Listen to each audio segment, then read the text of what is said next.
Okay, welcome to One More Thing. One more thing. There's always one more thing to talk about when it comes to high school sports and high school football. One more thing, glasses off. And life in general, it seems like. I'm Aram Talegian, Fred J. Robledo next to me, and behind the camera, James S. Carcega.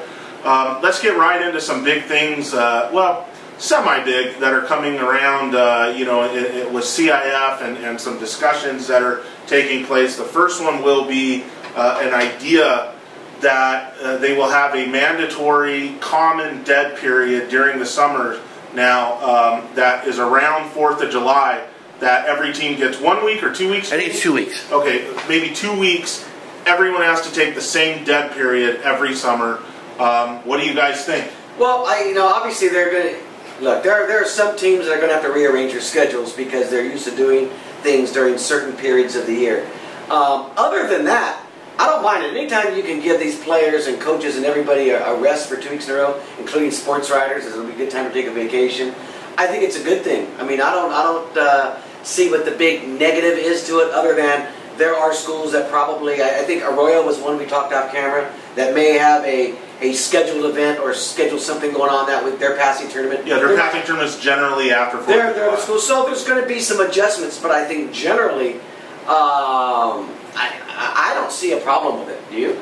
I think it's a decent idea. I think the idea is born out of this rat race that the off-season has become now, where teams feel like, no, we can't do that because someone else will be outworking us over here, and they don't feel like they can, take really any time off, the way things are going. So I think in that sense it's a good idea, but I think the problem that you run into is logistically is, like Jim Singheiser of Arroyo kind of tweeted about yesterday, and I'm sure this will come up with a bunch of other schools, not everyone's schedule is the same. Some might be in summer school still at the same time, so you're kind of dictating to them when they can and can't do things.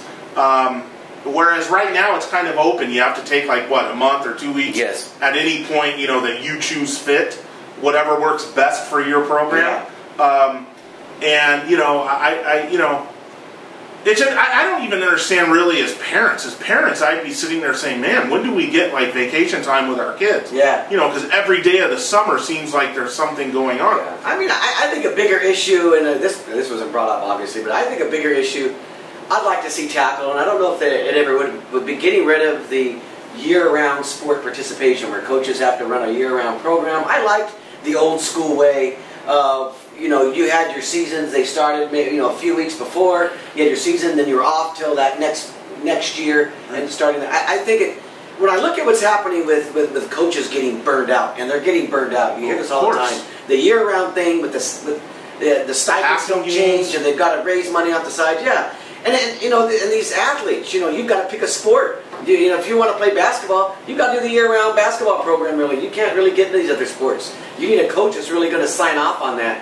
And, you have all the club sports that are going around that interfere. People that are in, like, soccer or volleyball. Club sports. Well, I mean, we talked about people who are in travel baseball. It's impossible. Travel softball. It's impossible. So the year-round thing, you got to remember these are high school sports. And... I think if they get back to the way it used to be, I think you're going to make a lot more people happy. I think you're going to see some coaches that are going to enjoy doing high school again. They're going to have the break they deserve because, the money they're getting paid to have a year-round program, especially these walk-ons, it's just ridiculous. It's the point of, every year there's turnover in some of these other sports. Every single year. And that's not going to stop when you have these year-round programs. But if I can say this, we could make a podcast out of this one of these days, but you have soccer, you have softball, and you have basketball, where they have to participate in the summer, especially if you're an elite athlete, because that's where you get offered, right? I mean, the soccer... Well, a lot of those schools, though, they have club programs. They get offered in their club more than they do their high school, James. The sports that you just mentioned. Volleyball, soccer, basketball with their AAU. Yep. They get, softball, they get offered through their club teams more than their high schools. So when you're asking your high schools to go year-round and go against the clubs, a lot of times in those sports, though they're not getting, their best players stay with their club programs, and they're requiring these other ones who, when the season comes around, probably won't even get to play much, have to be in the year-round sport, and a coach needs to be there and coach these players. He doesn't even get to see his best players.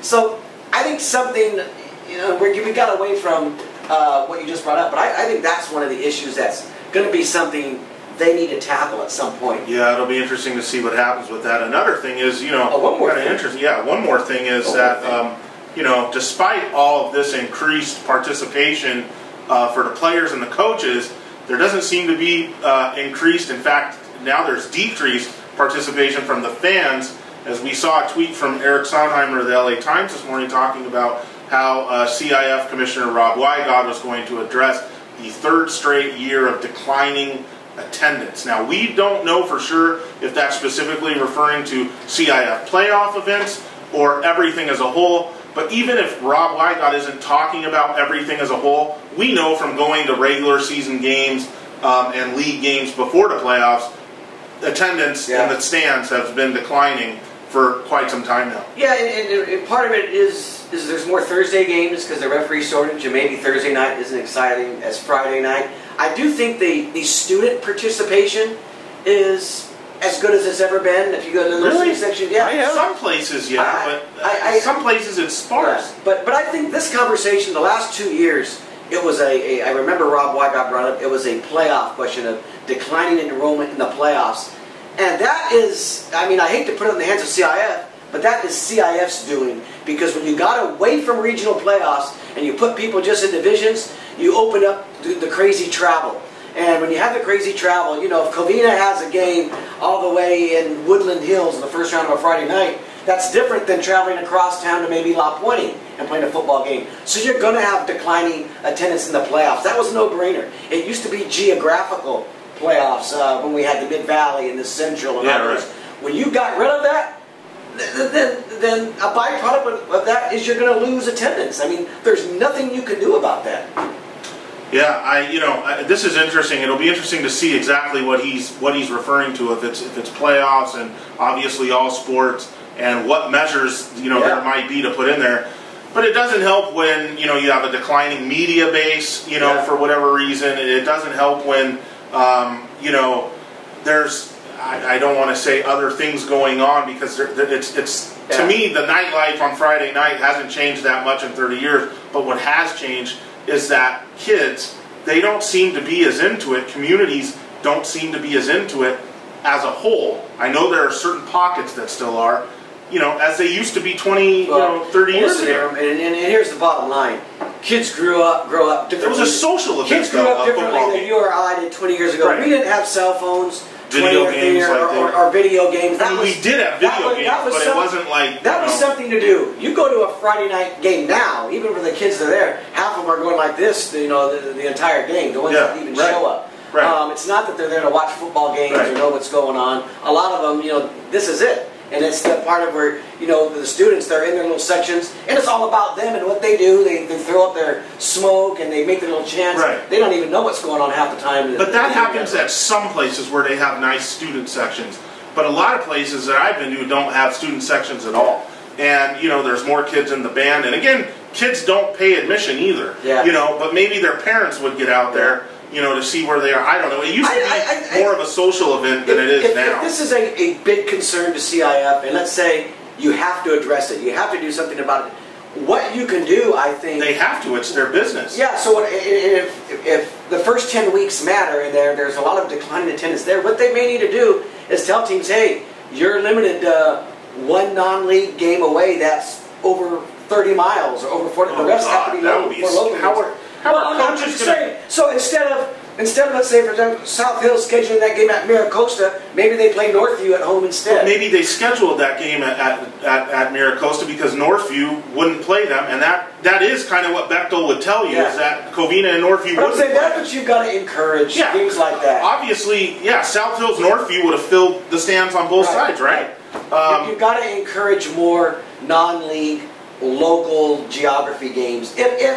If the bottom line is increased attendance, because when you schedule 3 or 4 that you want to go down to Crenshaw and play a game, you want to go down to Deep Orange County and play a game. No, your fans aren't going to go with you on Friday night. That's the bottom line. Let me ask you, you can follow Fred's tweets and just feel like they're at the game. Right. Let me ask you this. I just thought about this. That's I do know. Possibly that's another reason a lot of people do stay home, is because you can follow so much on social media. Right. There's a lot of games that are on TV. That was my other point. I just don't know how much Because now, you see it, Aaron. You're on my. There are so many games on NFHS Network, and you got the, back in the day on a Friday night, before social media, before these phones, you go back to the Tribune on Friday night. Our phones are ringing off the hook because people are calling who won. They didn't know what was going on. A lot of them were coaches. Some had to call friends and call this. So you had to go to certain games to watch them to find out what's going on, and then you came home at night and you're calling us to find out who won other games. True. Everything's changed, and then there's so many more options today that we didn't have when we were kids. So I think that's all a byproduct of the times. Right. James, let's go on the field.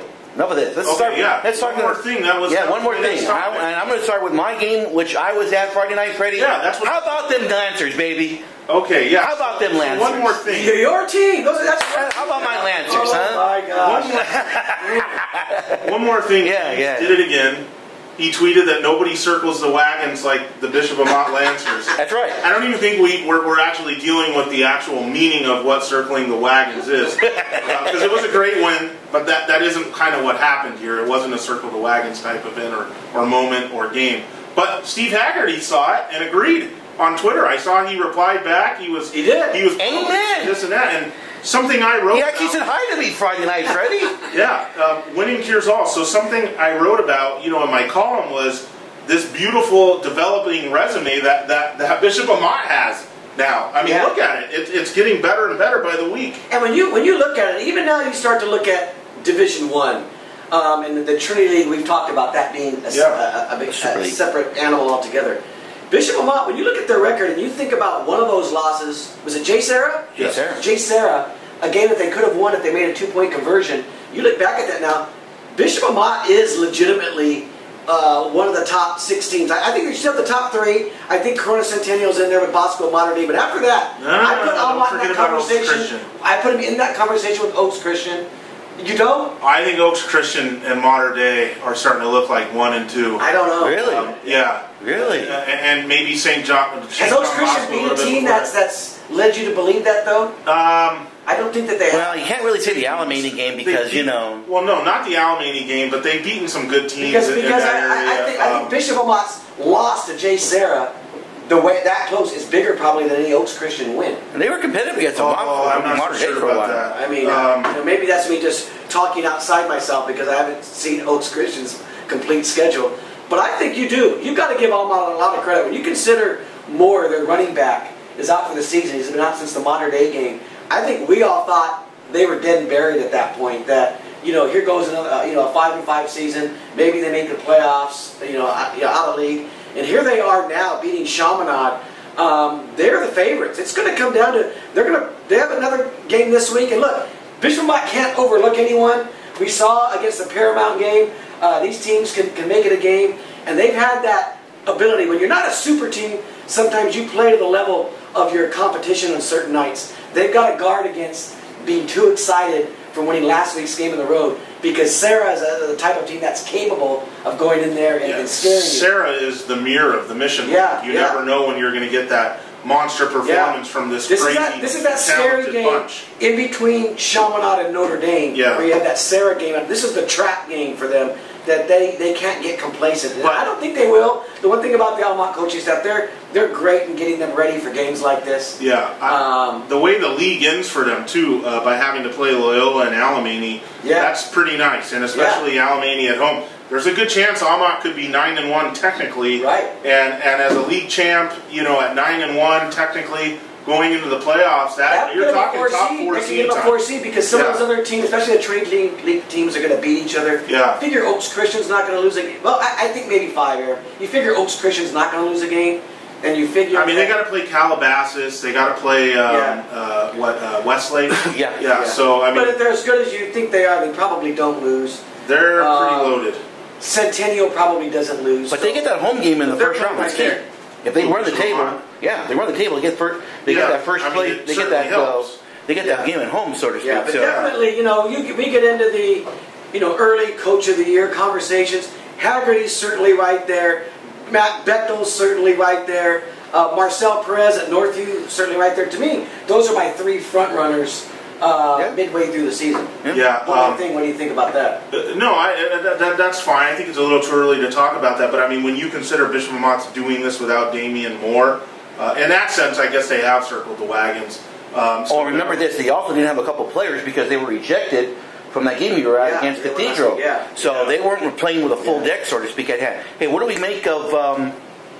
One more thing here. La Puente, Freddie. What are we doing here, man? Yeah, I'm really impressed. La Puente lost that game. They lost the game early in the year. I want to say it was to Rosemead. It was. And that was kind of the concerning game when we start thinking about where they are at. Then they come back and beat a team like Ganesha the way they did. Now, granted, Zaquan Irby still had 280 yards, 3 touchdowns, but La Puente scored at will against them. And this is the big week coming up because they're going to play Pomona on Thursday night. And Pomona, despite a 4-3 record, they lost to a team called Kearney in San Diego. That's 6-0. That's a beast. They lost to Diamond Ranch, who we know is pretty good. And they lost one other game. It escapes me, but it was another 5-1 team, I believe. So this is a big game for La Puente. They finished second in the Miramonte last year to Pomona. They win this game, Aram. Then even despite that loss to Rosemead, I think we can start really thinking of them as a legitimate Division 13 contender. What they do is run the ball. I was looking. They're averaging about 280 yards on the ground.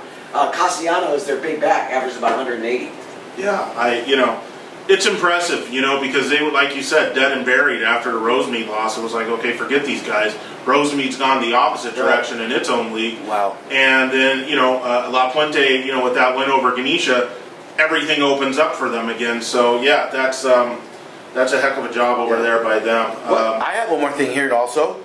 Yeah. What do we make of Glendora and Bonita in Palomares? Well, that's big. I think for last week, the win was bigger for Bonita than it was for Glendora. Now, look, they were both big wins. Glendora's win was spectacular. Stevie Ramirez, who's covered 1 million games since the 1970s, he'll tell you that, called it one of the greatest games that he's ever covered. So the win was bigger for Glendora? No, first I'm saying that win was spectacular, but I think the win for Bonita was bigger. And I'll tell you why. Because, again, they are in Division 10. That propelled them to number 1 in the division.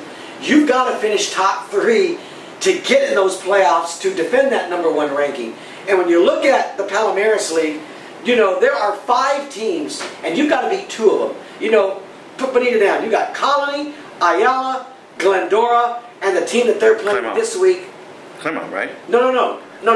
The team that Bonita's playing, Altaloma, who's also 5-1.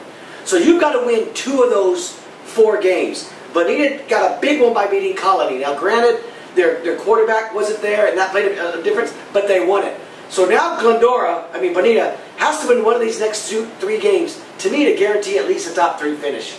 So you're saying it's bigger in the sense of down the road? Right. Okay, because I don't think Glendora it's beat bigger. Glendora they beat an undefeated team. An undefeated team who many thought were probably the league favorite favorite. Yeah. And they did it coming back big time. And they've got Ayala out of the way now, so I thought it was a bigger. But Glendora in their division is going to make the playoffs. There are a lot fewer teams you can finish 4th and get in.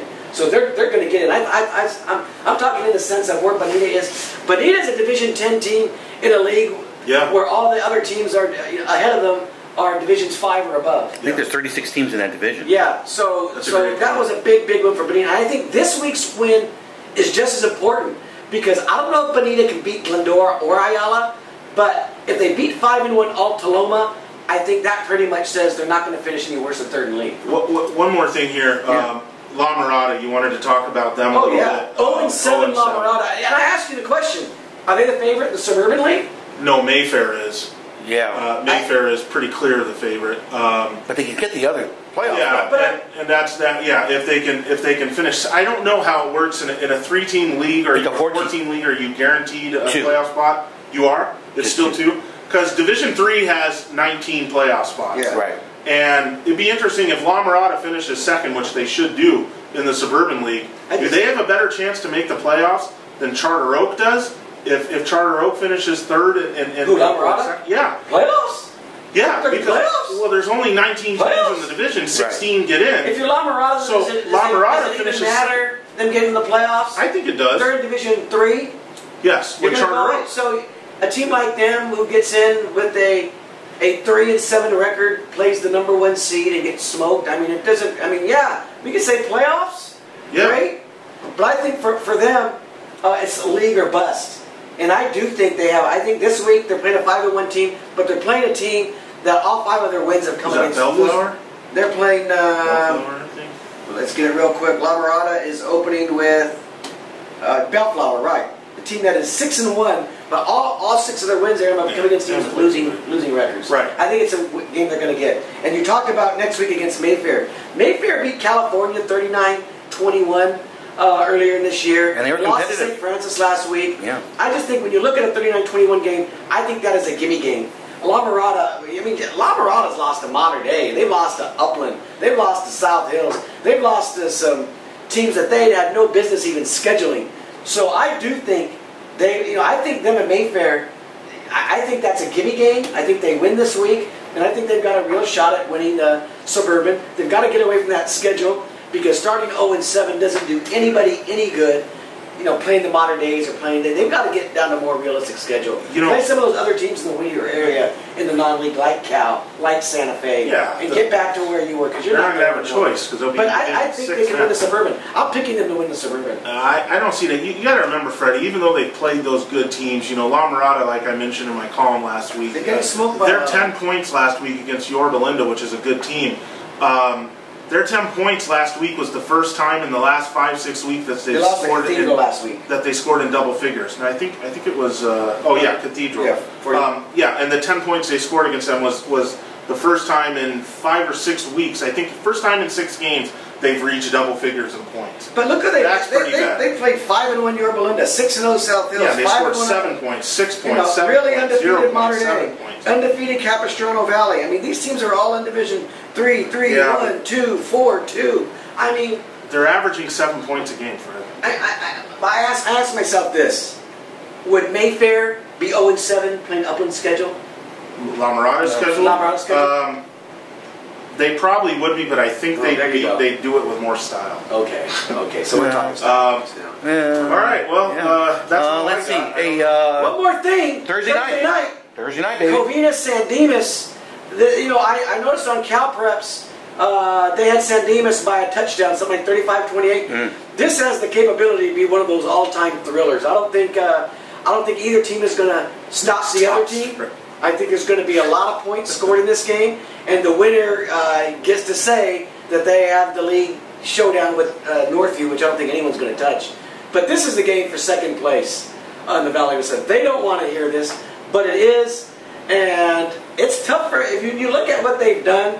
It's tough to know who's really the favorite. I guess Covina played Bonita a little better than San Dimas did, but Covina has that loss to Los Altos, which has lost 4 straight right now. Different Los Altos. San Dimas has 2 games that they only won by 7 points, which couldn't go either way. Yeah. I think it's a toss-up on Thursday night. I don't know how anyone could pick this game other than the over with any kind of. what would you if you were setting the line in the over on the over under? What would you be fair? 61. Say like 75. Yeah, I really would because I think this is someone scoring 40, and the other team's probably going to be in the 30s. So. Hey, that should be a thrilling game. And one more thing, last thing, Almani has a bye this week. They went to #1 in Division 13. And they deserve it. Aaron, is that the game of the week next week? Arroyo at Almani. I've circled that game. Yes. I think I'm going to go cover that one. That's a really, Thursday night next week, we've got Diamond Ranch and South Hills on Thursday night. Right. And Friday, you've got Arroyo at Almani. And Covina Northview. And I think you and I should both probably be at that game next Friday night. What do you think? I mean, what can you say? I don't know if El Monte's capable of stopping Arroyo, but I do think El Monte's capable of putting some points up on Arroyo. It's going to be a heck of a game. I don't know. I mean, the last 2 times these teams got in contentious situations, it was certainly made for some fun between the coaches and a lot of good lines like, "What do you want me to do? Bake them a cake?" Came out of it. So it's got to be, pretty similar. New press box in El Monte too for you, Freddie. Yeah, there you go. That? New press box, new stands. But Yes. still a grass Yeah. field. Still grass fields. and it's, I love the grass fields. Yeah, Yeah. and it looks like the rough at the British Open. You know, Yeah, it does. I'm telling you, man, Yeah, it it's does. not. That's no exaggeration. Advantage El Monte. Well, not really. High grass. Not really, because Arroyo plays on grass still too. Yeah, So right. These are two. Well, no, they play in mud. Yeah, Arroyo plays in dust and These are mud. two grass experienced teams that'll go at it next Friday night. Yeah. I'm already excited about this game. And for El Monte, you know, they were supposed to play this week against Marshall because Marshall formed the season. They actually have that extra week to get ready for it. It's their second bye week, I guess, so to speak. So good for them. Okay, I got no more things. I think that Perfect. wraps it up. See you Friday night. Enjoy Let's go this Dodgers. week's games. Yeah, go Dodgers. Hopefully, when we do this next week, the That'll- Dodgers have swept And they'll be in the we'll have Sunday. NLCS. Yeah. All right, everybody, enjoy the games this week, and we'll be back next week.